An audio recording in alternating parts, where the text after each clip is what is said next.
The sound of a Thursday night. It is June 5th. Heidi Hatch with KUTV 2 News with another edition of Take Two. Maura Carabello from the Exoro Group. Greg Hughes of KNRS Radio, formerly the House Speaker.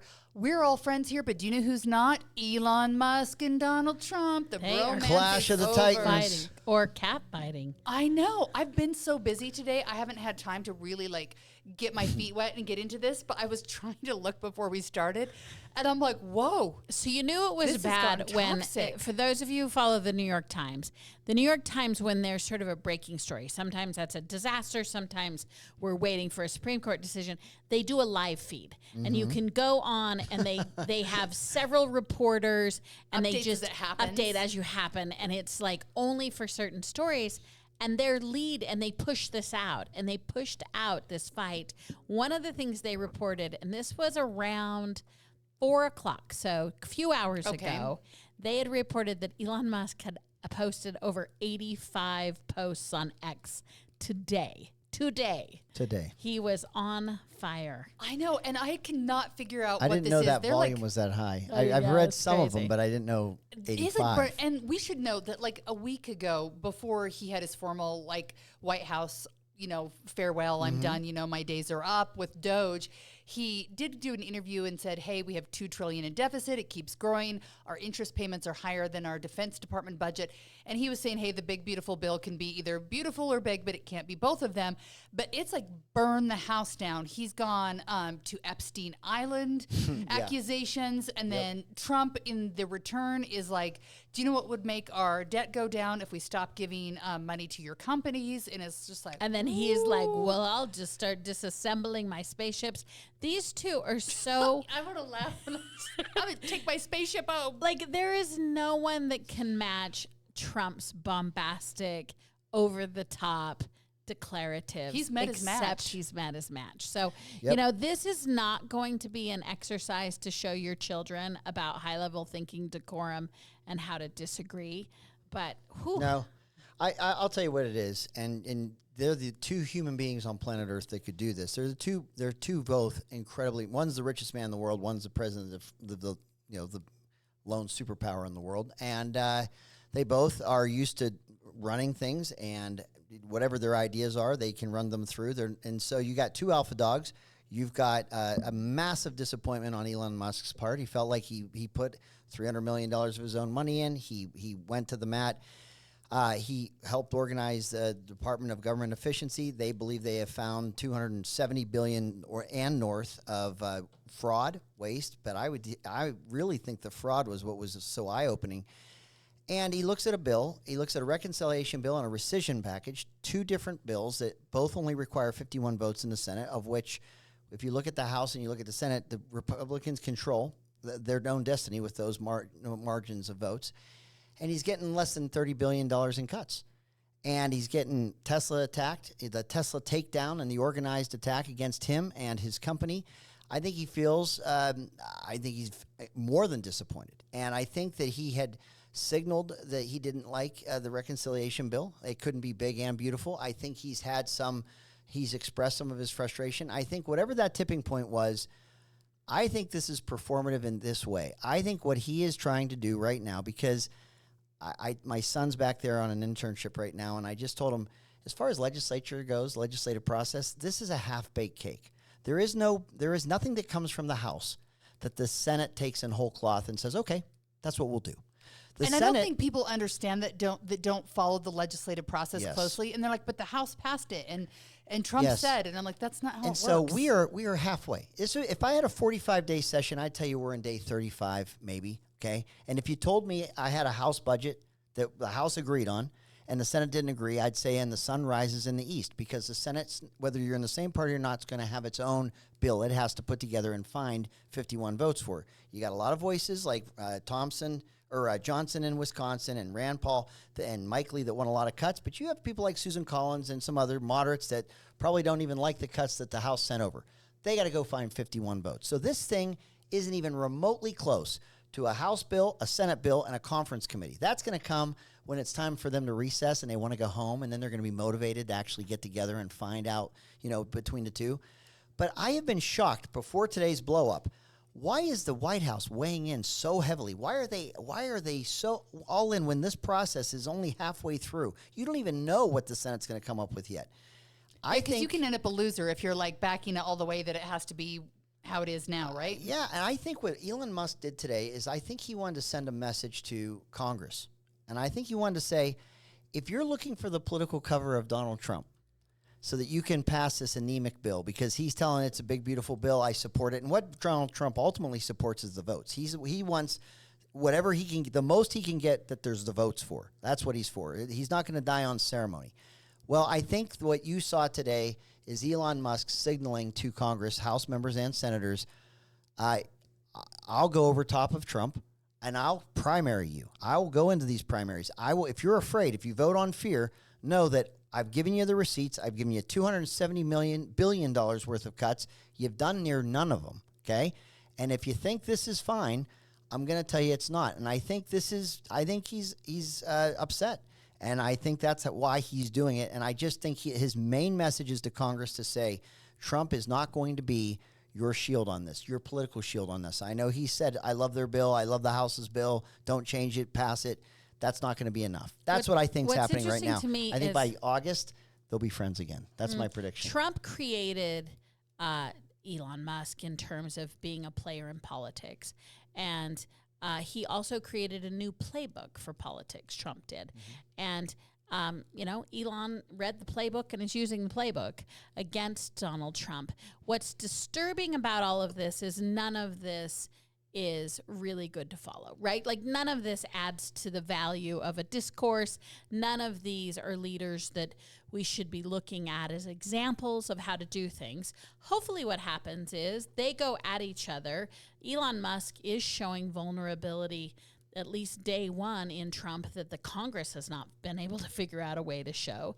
And he's doing it with the tools of Trump, intimidation, threats. I mean, he is matched up well. They use the same tools. They are the same kind of authoritative leaders. They have the same approach. It'll be interesting to see where they go, what this creates an opening for. And I'll continue to ask our Congress to find some courage, because this does give an opening to the senators to deliberate. And so hopefully they do that, because this is theater, but it will be interesting to see if and how long Elon Musk does this, because I think this is the first time we've seen a real threat to Trump's Teflon, because they play the same kind of game. And Elon Musk, frankly, isn't in the political world. There's not much leverage against this guy. If he goes rogue, there's not much leverage against him. Trump's here for 3.5 years. I'm here for 40. Yeah. I'm here for 40. And I'm telling you that he is sending him, you're right. And what I regret, and this isn't a great day for me. I don't like seeing these two people who I think are That's the our problem leaders. for Republicans right now. It's a divorce, and you got to figure out which of the couple you want to be friends with. This is a fight that should be done inside the family. This should be something that the two of them work out, and to have it done so publicly. But it is using the tools that Trump is using. I think that Elon Musk is the only human on planet Earth who could do what he's doing and pushing back as hard at Trump. But I think his real message is to Congress to say, I'm not afraid of Trump. I am going to be involved. I'm staying involved. You better find a backbone out here, because there's enough fraud out there that we've identified that this bill should look a lot different. And I think that's what his message is. We'll see where it goes.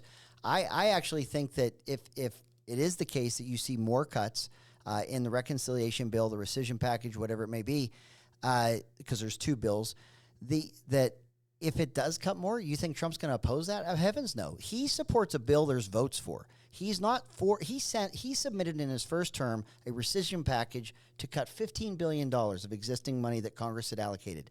They ignored it. This one's only $9 billion that he sent to Speaker Johnson, but it's money. He went upstream. He learned from his first term. This is what I can get done, is what I'm sure the Speaker told him. This is what we can cut. So he knew ahead of time. Trump is not afraid, nor does he oppose cutting more fraud, waste, duplicative services, whatever it may be. So why doesn't he back away from his big, beautiful bill and say, hey, because it has there's the room votes for negotiation? I think that's going to happen anyway. I think what Trump has tried to do is give people cover to take, because, the Democrats are going to hate any version of this bill no matter what it is. So you're not getting any love from the Democrats. Schumer said the sky was falling days ago. So there's nothing you're going to cut more that's going to make him hate it more, because he already hates it. So What I think Trump was trying to do is give people political cover, Republican members, to vote for something that's as close to the House bill as possible, certainly not less. What I think Elon Musk is saying is to Congress is, yeah, there's a lot more you can do and should do. And I think that's what's going on. And then when you get into August, into the recess, my bet is you'll see Donald Trump and Elon Musk become friends again. It could, but this will do damage. This is embarrassing. This is not an good. embarrassing I don't public like it. discussion. Obviously don't. You want to know who is the winner today that nobody's talking about? Who? Though, is one of the interesting things I was watching going into today, and one of the things I've been most disturbed by President Trump is that he has been without decorum and an embarrassment when we meet foreign leaders. I think what he has done to foreign leaders is inappropriate. There was a lot of conversation. The German chancellor was going to the White House today and meeting in the Oval Office, and there was so much prep about how it was well expected that Trump would attack him, and that's what his people were preparing him for. That has been what Trump has done. He's been highly critical, particularly of Germany, about weighing in and paying their fair share. Mm-hmm. So the expectation was that he get attacked. Apparently, it didn't go really well. Trump went off about Russia, but are any of us talking about it? No. Because while that could have been the story of the day. Yes. This is more than a 3-day story. Elon, so for those of you listening who have a bad story you want to talk about, I'd jump in this news cycle. I saw that post. Someone posted that today. Said, whatever bad news you have, plop it today. Put it out there today. No one's going to cover anything. Even you did something bad, do it. The San Andreas Fault has its own Twitter account. And so the San Andreas Fault put out a message on X, I guess we should call it, and said, I could, rock the whole western edge of the country and knock it off, and nobody would even talk about it today. It's true. It's going to keep going. So that's What interesting. Maura thinks is lack of decorum, I think, is a level of transparency and deliberation we've never heard from an administration or seen. I think he answers more questions from the press. He holds court with the press more. I'm talking about how he treats foreign leaders. Well, I was going to say, and even heads of state that come in. I think when the press are in the room with them, you'll hear the kind of questions he would ask in private, he'll ask publicly. But I think that's a transparency issue with him, and it is breaking the rule book. It's not how it's been done before. There's been a lot of prep and a lot of that. But I do think he's doing it in the vein of, you're going to know what I know, you're going to hear what I hear. Yeah, and I don't find it that way. Yeah. So, and Musk, before we leave this really quickly, also threw in the Epstein stuff. So I'll be interested to see if it makes it so it puts pressure on, so they release the files. Everyone wants that on out that there. topic. This is what I find so. For all the things they've chased Trump for, if he had anything in an Epstein file that they could have gone after, they would have redacted everything in it but his name and the sentences around him. So if there was an actionable item in there was a DOJ that would have loved to go after Donald J. Trump. So I find that to be it's just one of his most trusted advisors disagrees with you. Elon Musk says there's something there. He lets there. his kid run around him, and he said not long ago how much he's been around him and how he finds him to be a genuine and good man. He just said that not that long ago. So I just think that there's a game being played here. It's hitting hard game. And what I think it's meant to do is to create fear in the Congress. Yeah. How to can we cut be more. lovers if we can't be friends? That's right. All right, we'll see how it's it a great works way out. to kick off Pride. Yes, it is. New House leadership here in the great state of Utah, if you haven't been paying attention. The Utah House Majority Caucus held their special election to pick new leadership. Mike Schultz, still our speaker here. Majority Leader Casey Snyder. Majority Whip Candace Perucci. Big week for her because I think she was honored by Utah Business as one of the 30 under 30 to watch. Good for her. And Majority Assistant Whip Bridger Bolander. Is that how you say his name? Mm-hmm. Okay. Bridger Bolander. Mara. Yeah. Surprised by any of these changes or moves? What was cool about this is how many people threw their hat in the ring. I think it's always good with new blood. So to be clear, this is an inner caucus, so it's only the Republicans who are doing this. You go behind closed doors, which I say with no tone. Sometimes I'm critical when you go behind closed doors. When you're choosing your own leadership, the door should be closed. So they go behind closed doors. It's 61 of them in the House. Mike Schultz wasn't up because this was an opening created by Jefferson Moss leaving to go to GOEO, and I loved how many people threw themselves into this race. I think that active participation. My understanding is that the second seat, the majority leader, was pretty decisive, but the other ones were kind of close. And I think that's super interesting. The other rumor out there, so credit to the winners here, is that the winners worked really hard. And I know something. So the calculation, which Greg can speak to much better than I, but the calculation is so different because you're not a constituent choosing a representative. You're a body of equals saying, who's going to help me with my bills, but who's also going to help me with the Senate, and who's going to help. It's a different conversation, and it's deeply, deeply personal about how you make the decisions. None of these guys have been around for a very long time. Perucci and Snyder have both held leadership positions before, but Snyder was elected in 18, Perucci was elected in 19, and Bollinger was elected in 23. So super new. Yeah, so new, and this is his first go at leadership. So he's a total new. The other two have had some experience, and as you suggested, Snyder and Perucci have long been on a lot of people's list as up-and-comer. The other interesting thing about both of them, when Snyder entered the House, he was the youngest member of the House. When Perucci entered the House, she was the youngest member of the House. Now Tyler Clancy holds that, but both of them as freshmen were the youngest members of the House that year that they became freshmen. I think it's nice to see new people that haven't been in politics forever with fresh ideas. So we'll see how it goes. Greg, are we liking it? Yeah, I think it's a great team. The interesting twist in there was that you had the majority whip in Representative Carrie Ann Lisenby running for the majority leader spot, and the assistant whip Casey Snyder running for that same spot. What you do if you're running for a new leadership spot is you're giving up the one you currently hold. So it meant that when you had two members of the existing House leadership running for one seat, the assistant whip and the whip running for majority leader, whoever didn't win that was no longer going to be in leadership at all. And that's one of the things you weigh on whether you want to run for a different spot or keep the one you hold. So Carrie Ann Lisenby ran for majority whip against Casey Snyder, and Casey Snyder won. I think Carrie Ann Lisenby, a great member of leadership. I think she's a good leader in the House. I think she'll do great things continuing on in her service in the House. But the new members, the Bridger Bollender as assistant whip and Candace Perucci as whip, again, I have a lot of confidence in them as House members. I've watched them. They're thoughtful. They're deliberative. They have a high work ethic, which I always value. And I think they have their rudder in the water. And what I mean by that is they're just not to and fro. It's not the last person to talk to them is the last one to convince them. You kind of know where these lawmakers are in terms of their worldview or where they see the role of government, things like that. So and to Maura's point, leadership is a servant leader position. It really is. And the House, as large of a House as it is, too, the members really do depend on their members of leadership to help facilitate their success as representatives. And I thought that the Speaker did a very good job of being basically a traffic cop in all of this. This is what you have to do when you're the Speaker. You have colleagues you work with. It is good to see the caucus rise up and have a lot of members that would like to run and are willing and want to serve. You don't want to ever discourage that. In my mind, you want to see your caucus make their best case to their caucus members and let the caucus decide who ultimately they want to be in their leadership team. And I think from afar, at least the way I watched it, I thought that's how it happened. And I think that does make for a strong tean. So remember, this is a substitute election too, right? You normally elected for 2 sessions. Yeah. Yes. And so we're going to see an election not too far in the future.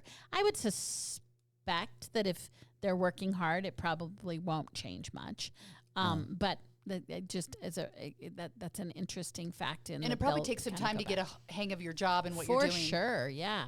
And role defined. There are surprisingly clear roles for each of the positions, but it appears as though there's also discretion based on who is in that role and what their preferences are. It's much like the legislative process. It's a lot of what you make it. I mean, you can come in with a high work ethic, and there's a lot you can do. If you understand the rules, the process, there's a lot you can do. And that includes being in leadership, too. You can mail in a leadership role and do the minimum, or you can really magnify that role and be a stronger leader. It's really up to the members how they take on that challenge. It's challenging. It's all hard. That's the thing about our part-time legislature is it's a 45-day session, 45 calendar days, But it's our state's getting bigger, and it is a very difficult job to do well because it doesn't pay it's not a day job. You have to have an income, a household income. You have to have a career, profession, something. And it's a big challenge. There's a lot of work to do. And outside the session, there's a lot of work to be done. Democrats also have some new leadership right now. We're talking about the party in the state. They held their convention last Saturday. Brian King won just over 50% of the vote to be the party chair. Susan Merrill as the vice chair. Brad Dichter as secretary, and Catherine Vutaz as treasurer. We were talking about this last week, Maura, that there were several different ways they could go. Brian King came out on top. I liked they let people actually vote from home as well, too, because in an in-between session, it's nice to get more voices, in my mind. So. And they had more people remotely vote than in-person vote. Right. 600 were there, 800 voted remotely, and 52%, which... Yeah. I don't know any of the backstory yet. I haven't called Brian, but that seems closer than I thought it would be. One thing I think we should expect from Brian King, which I think will be very interesting, is he knows how to get press. He knows the political world. He was in the House for, Greg, 16 years, I think. Yeah, I should know. So. He was my representative. But he's been around the block. He knows the lay of the land, and he knows how to get... voice, and that's somewhat that's been lacking. Missing, yeah. Profile has been lacking in this, so it'll be interesting to see what his approach is going to be. Yep. I like Brian King a lot. He was minority leader when I was the Speaker of the House, and we get along really well. But he also wrote an editorial where he called me Chairman Mao. That I was a communist leader. Yeah, I know. Who hasn't really? But look, I think he's a strong leader. I think I've said it before. I think a party chair is the worst job in politics, the hardest one too. You got the three-ring circus of your donor class, your grassroots, your elected members, and that you got to intersect in all of them, and you got to be able to run in all three of those circles. But Brian's good. He doesn't really fit the Democrats' identity politics trend. I mean, he's a white Mormon guy, older guy. I mean, that's kind of. I thought that was out of vogue. I didn't think that was a Democrat thing anymore. But I don't hold that. I personally don't hold that against him. And you don't think the being party white doesn't either. Or Mormon is a Democratic thing? Is that what you just said? No, I said the identity politics doesn't fit the categories. He's supposed to be. I thought that the white. Mormon male put your baggage was out on of the Democrats. No, I thought that was yours. I thought the Democrats thought that was like your own baggage, I didn't think that was a viable candidate anymore. I with think the what Democrats. was interesting with him is he seems to be, at least from what I know of him, more of a centrist candidate. When oftentimes we see the Utah Democratic Party, when we're looking at national conventions and what's going on, that they go hard left towards the Bernie Sanders side. No.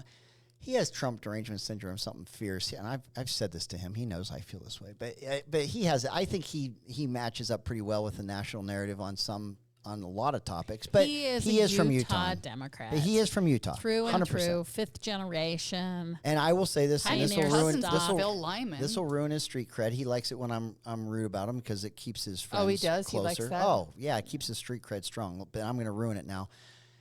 He taught me a lot when I was Speaker. He taught me that I was not the majority leader of the Republicans. I was the Speaker of the House. And in the House, in Utah, the Speaker is elected unanimously by all members.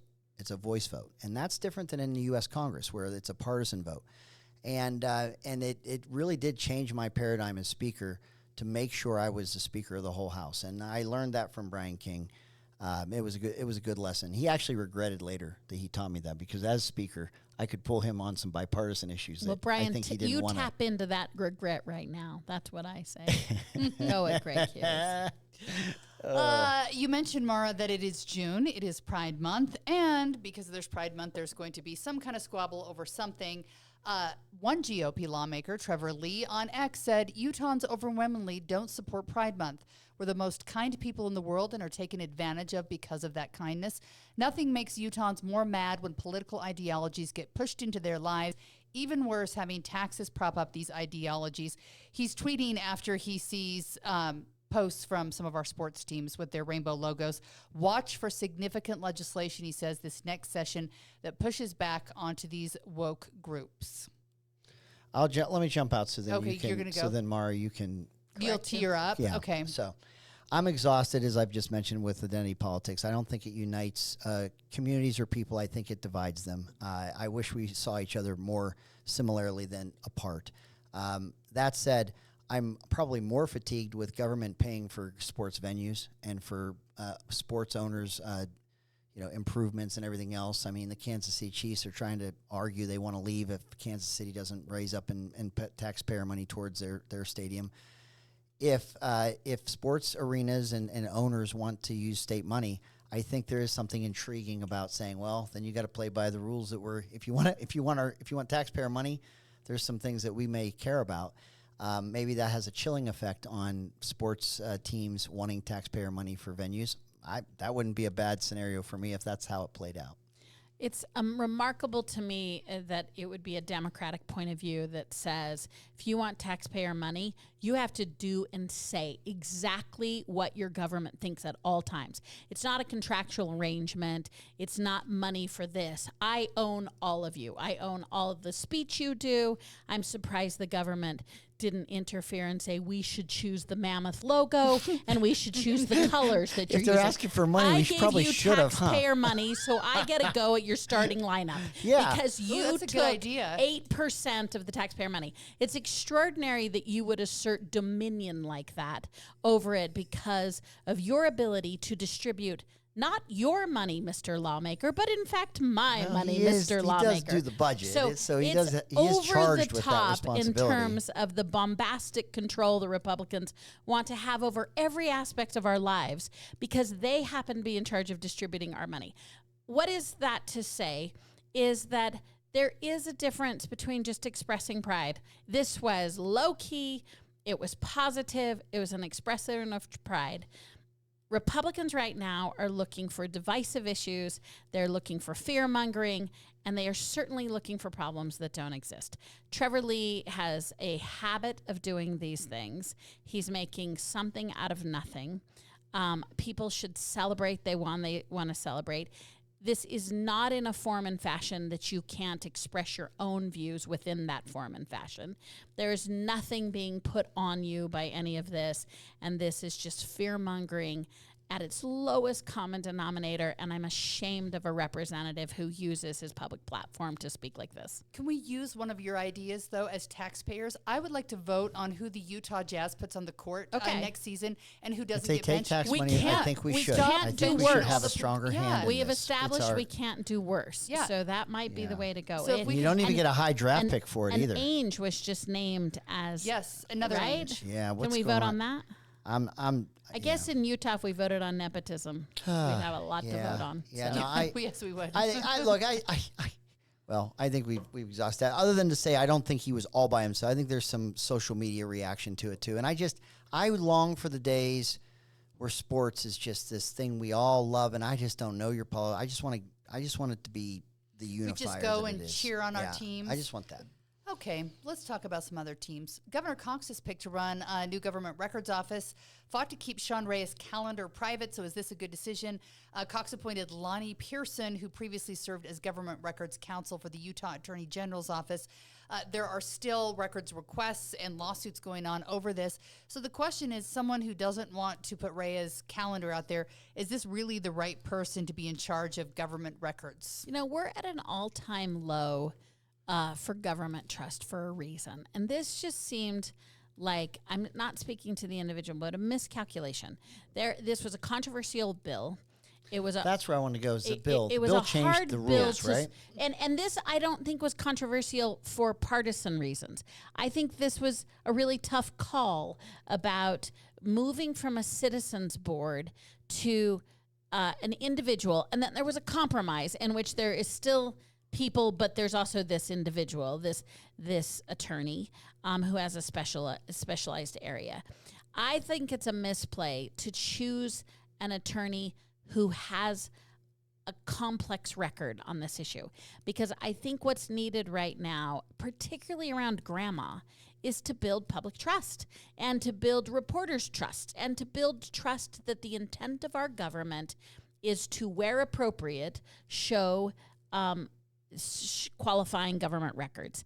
And I think by appointing someone who has a controversial record on this, it was a missed opportunity to build trust. Yeah, I'm just looking at the bill. So how did they structure it before? You said it was a So council? before it was, I want to say it was a 7-person, but I could be wrong about the number. A 7-person citizens council that was named, and they were volunteer citizens, and they would sit and deliberate with a criteria. They had a docket. You would apply it. And remember, this is only upon appeal. So you put in a grandma, they usually just service the grandma. This is if it's been denied, you get sent to this committee, and this committee was citizens, lay citizens who were appointed through, I think, the governor's appointing position. The legislature initially wrote a draft that said, forget about it, there's no citizens, we're going to name an attorney who has expertise. And then I believe the compromise bill was, we will have it run and deferred to by an attorney with expertise, but we will also have citizens input. I think that's where the final bill ended up. So, I think it's, I don't have any problem with having a person who has to stare at the grammar request and determine whether that's a public record or not. I think that that whole topic has gotten so gray with the way we communicate. The grammar was written at a time where we didn't text each other messages. We didn't communicate electronically the way we do now. There was a lot more data. Yeah, so there's things. If the grammar request comes in and says, I want all government records that have the word the Utah fits all bill in it. And I want that returned. If I'm a lawmaker and I'm texting my wife, I'm hearing the Utah fits all bill, but I'm going to come home, and maybe it's even a personal message to your wife. I would not deem that a government record. And I've learned when I was in the legislature that many of the political subdivisions that follow the grandma law interpret that differently. Some say if it's the word and it's a communication, even if it was to your wife and it was personal, it's a government record. But interesting, this bill doesn't clarify that. Well, what it does is it gives it to a person who can look at these things and maybe consistently apply upon the law. appeal. Yeah, and so I don't have a problem with that process. I guess that was a belabored point, but it is a gray area that does need, I think, some good eyes that look at it and make consistent decisions on government records. I just think the process. Senator McKell was the sponsor. It's his brother-in-law who's Governor Cox. I mean, could you not find someone that you're not having Thanksgiving dinner with, and then you, to your point, you pick the person who is the only person or the only issue on grandma I've ever heard that was a big issue publicly. It was whether his calendar was public or not, and so that's the person you pick. So I just think it's a combination of I don't know, bad associations that I don't know if it was intentional or I don't know, but I just think it to the public watching, it just doesn't have good perception to it. But I don't know that the bill's bad. I think I wish we were more aware of building public trust. And I'm not indicting this individual, but I don't like the proximity. I wish he would have picked someone who had new a and nod fresh. to So maybe a different because maybe you don't care about the bill sponsor, but I think could you have a different bill sponsor and a different outcome person. and even like this whole subject, let's just talk public relations for a minute. This whole subject is transparency. Yes. So like you had this amazing opportunity to bring us into this whole process and declare something in an action of not only fulfilling the needs of the bill, but also I am saying to every elected official, it is incumbent on us to build back trust in our public pillars, or this call and response between those you're governing and those who are representing us gets off. Yeah, I think different sponsor, different appointee, and I think the bill would be I would be okay with the bill otherwise. Just another quick mention, Governor Cox has another pick coming up. Our Utah Supreme Court Justice Justice John Pierce is going to be retiring from his seat after 10 years. He's given him 6 months' notice. There will be, I believe it's an appellate nominating commission that gives him 7 or 8 names to pick from, and then the governor will choose, so he gets a chance of picking someone else to be on the the Utah Supreme Court. So, first, a shout out to Justice Pierce. He is one of my favorite people who has ever served in Utah. I admire him so much. He has been a public servant for couple of decades. He served as Governor Herbert's chief counsel. He has been an attorney in town for years, and then most recently as a justice. I think he is well-intended. I know personally how deliberate he is and how ethical he is. And I hope we give him a big send-off for his service. He has indicated he's staying in town. He's not going anywhere. He's going to move to the private sector. He's a professor at the law school at the U. I hope he continues to do that. So first, I think this is a genuine public servant who has tried to do his best. Now, let's pivot to the politics that we talk about here. He was also very vocal about a couple of really really controversial issues as of late. And so we have had an eye on our Supreme Court justices, and we have decided to politicize the Utah Supreme Court justices, and this is the moment in which the governor will be choosing these selections. And so I suspect that this will be the first round that we've had real politic inserted into I shouldn't say it that way. The perception of politics, the watching for politics will be inserted into this round, where I think if we all go back in the annals of time and ask how Christine Durham got selected, we would go, oh, I don't know. Like somebody just chose her. So I think that the way I would phrase what you said, and I think it's exactly what you said, is I think that the state Senate will not be rubber stamping their confirmation process as they have probably done in the past. Now, they give quite a few names to the governor, which is interesting. Quite a few names. They do. I just think that the Senate's engagement in their role that they've always had will be at a higher level now, which is appropriate. I mean, I don't think that's wrong. It might be. I think that I was going to say, as far as John Pierce, the legal counsel for Governor Gary Herbert, when I was majority whip, I had incredibly positive experience with John. I like him a lot. We made a deal on a bill, and after the session was over, his office forgot what the arrangement was, and so the governor's office was going in a very different direction than what we during the session had agreed. And I called him and I said, "Hey, you and I, we looked each other in the eye. We didn't write it down or anything, but we had an agreement, a gentleman's agreement." And he said, "You know what? You're exactly right." And he honored the agreement. He made sure that his word was good. And so I have high respect for him there. The decision that is made, I think this all controversial, is the one where you have a new category of a referendum where you will never be able to amend any part of it. It's new to Republicans. I think it infringes on the legislative branch's equal and separate powers, and I think that is really not gone over well with the legislature. It doesn't go over well with me, having been a former lawmaker. So there's that. That's where I think, Maura, your part about the scrutiny of the next Supreme Court justice, state Supreme Court justice, comes in. I think the Senate will be very thorough in its vetting of a candidate and confirming that candidate to the state Supreme Court. All right. Also going on this week, a little bit of national news that hits close to home. ATVs have been allowed at Glen Canyon again. Celeste Malloy put forward this act. Essentially, I think there was a Biden rule that kind of went into place under his administration that ATVs, other off-road vehicles, were not allowed on the land there. So this lets you, I guess now that just passed and Trump signed it. Sorry, I need glasses. So now there's 24 miles of parks and roads at Glen Canyon National Recreation Area that will be open again. There were hundreds of miles that could have been possible, so this kind of pared it down, but did say that they can be used on the area again.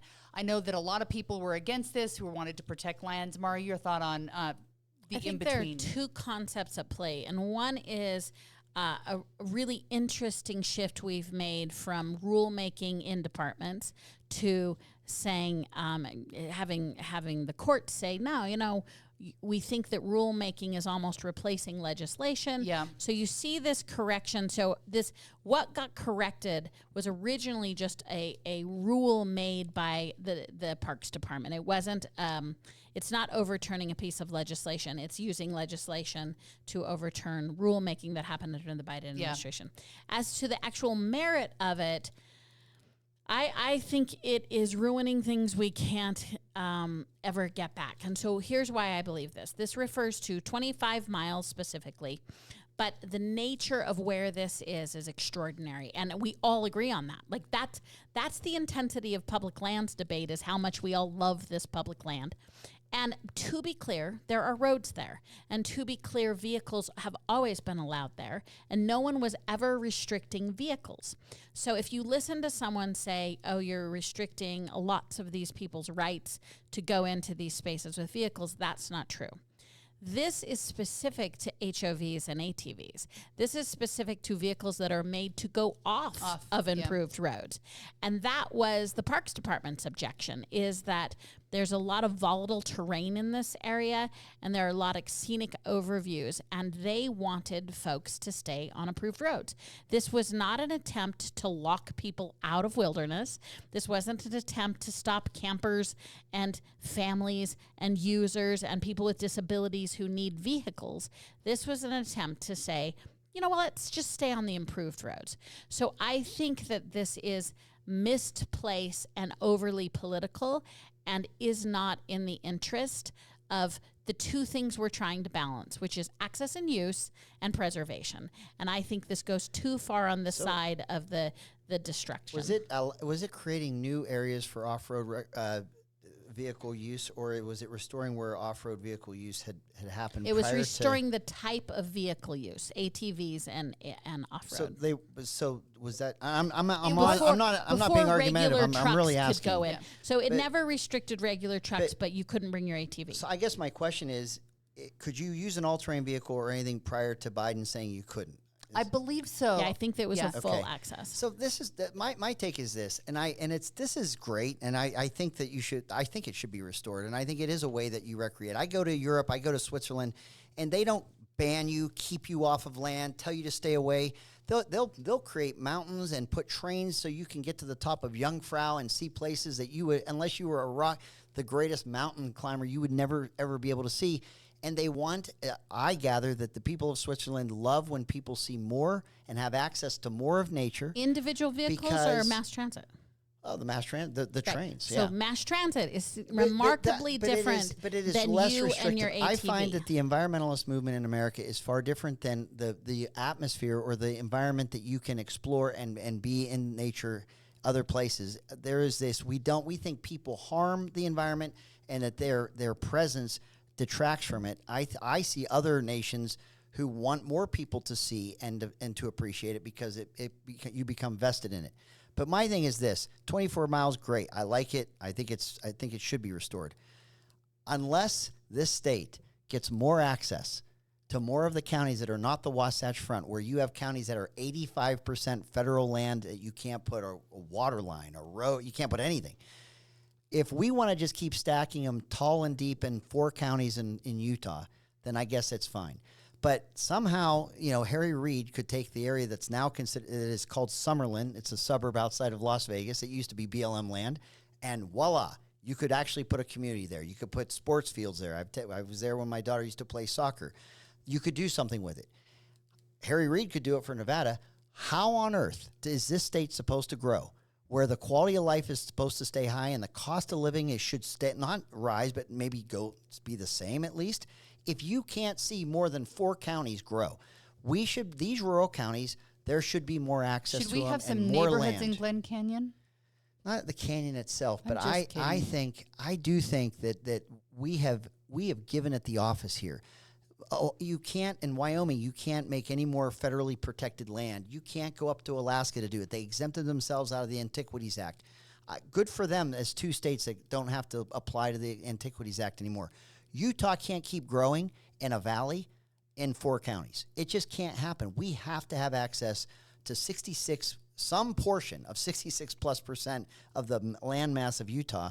We have to be able to access for just infrastructure, to be able to let those communities not lose their young people coming in that live in those rural communities and have to go to the Wasatch Front or out of state to make a living, but have industry, have populations grow in these areas that are actually ironically losing population while we just keep cramming more people in the Wasatch Front. All right, whether you're in your Suburban, your walking, your RV, your ATV, be nice. Don't wreck stuff. Don't wreck our rocks and everything else. Don't wreck our rocks. Speaking of ATV riders, how's this for a transition? Phil Lyman. That was good. Yeah, Phil Lyman fighting to live another day. He's got a major announcement in quotes.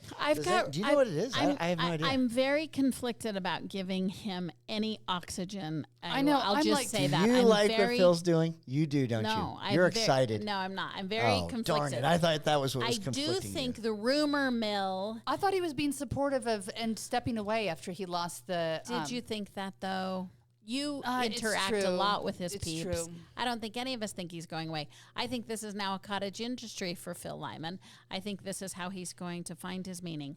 Rumor mill is that it is about suing the state over all the election stuff.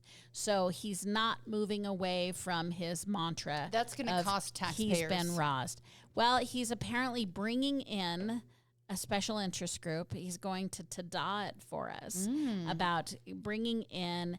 It's unclear, I think, who he's going to sue, why he's going to sue, and I'm sure what horrible things they've done. And we should be clear that every lawsuit he's filed already has been a kicked big out old from the loser. court. Yeah. Yeah, so I don't know what he'll focus on. I mean, he's been on a kick about transparency and horrible policies and how there's a big bad election system working against him. So the rumor is that's the nature of his big to-do, is it's still about elections and You should be, lawsuits. you know, your real conflict should be that you love it because you love more I transparency. do not. You're such a liar. No, I'm saying that's why you should feel that way because you love more transparency. If we go back to the You're the one who article likes about the governor, transparency. You just told me you it's just great said that the governor's president office of the could United have been States. for PR. We could have built more public trust if we had a more transparent Let's be process. clear on something. What Public about this? relations isn't transparency. No, But I'm like, saying but that no, bill I'm- was grandma. This is another way to This open, lawsuits pull the are curtain not about back this. and is look inside, see what they've been theatrics. up to. So This you don't is think the giving 3 audits, relevance. 4 audits were enough? No, Do you- I'm happy with those. was I Phil just think Lyman robbed? Was he Phil screwed? No, I Lyman don't- is a Did Utah- gadfly. who Here's has- here's my take. doing his I own. think that those that would argue that Utah's process is without fault and is fine and there's nothing to see here, folks, move along, do themselves a disservice. I would never say that if I were a public servant and on the clock right now. I would say government is never perfect. Government is always in the game of improving its processes, and we should always improve.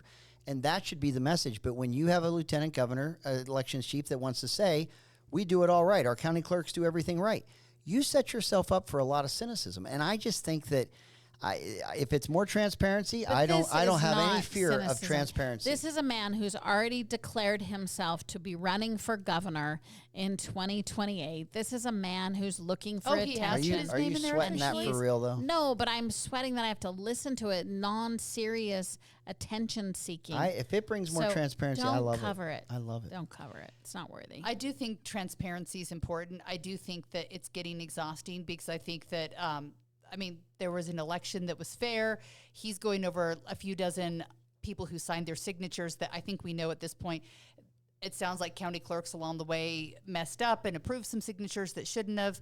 But we also know that Governor Cox still had a month where he could have gone and knocked on a few more doors to have replaced them. Transparency has been met. Yeah. So at what point you can't just say the word transparency and find that valuable discourse? It's not. I mean, like, I don't find Phil Lyman a serious person worthy of coverage.